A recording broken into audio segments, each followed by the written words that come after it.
Hazrat Imam Hussain the beloved grandson of Prophet Muhammad sallallahu alaihi wasallam, was born on 3rd Shaban in the year 4 626 C in Medina. His parents were Hazrat Ali the cousin of the Prophet and the first Imam, and Hazrat Fatima the daughter of the Prophet. Imam Hussain grew up in the Prophet's home, deeply loved by him and his family. The Prophet Muhammad would often carry him on his shoulders and call him the leader of the youth of paradise alongside his elder brother, Imam Hassan salam.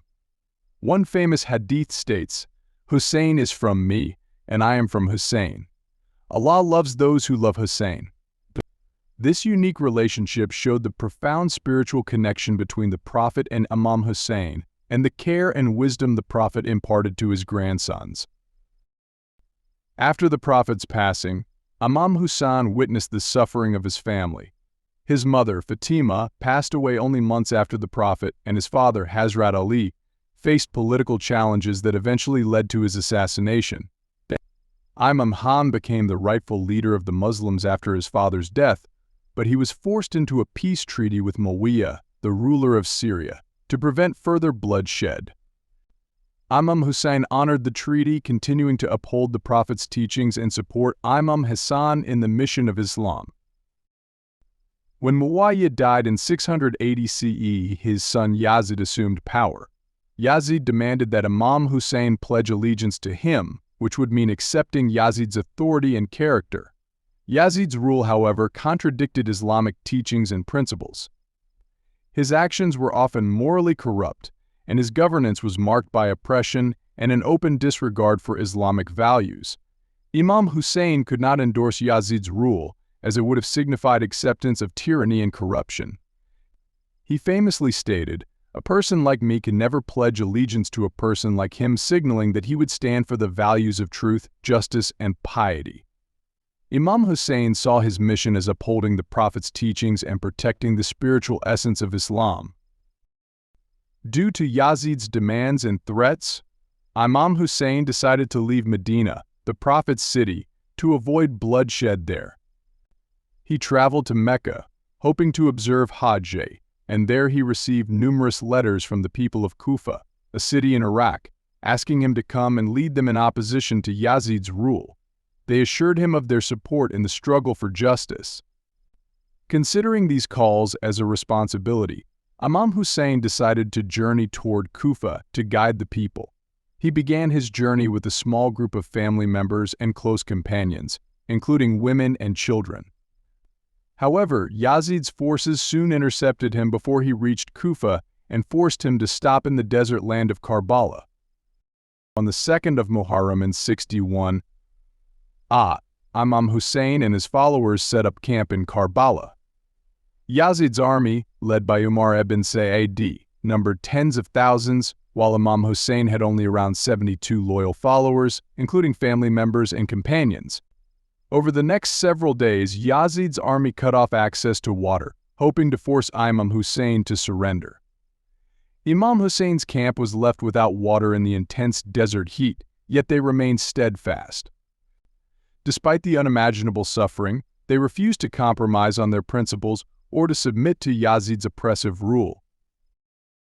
On the 10th of Muharram, known as Ashura, the standoff came to a tragic conclusion. Yazid's forces attacked, and one by one, Imam Hussein's companions fought courageously, despite being greatly outnumbered. Imam Hussein's close friends and family members, including his sons, nephews, and brothers, were martyred in battle.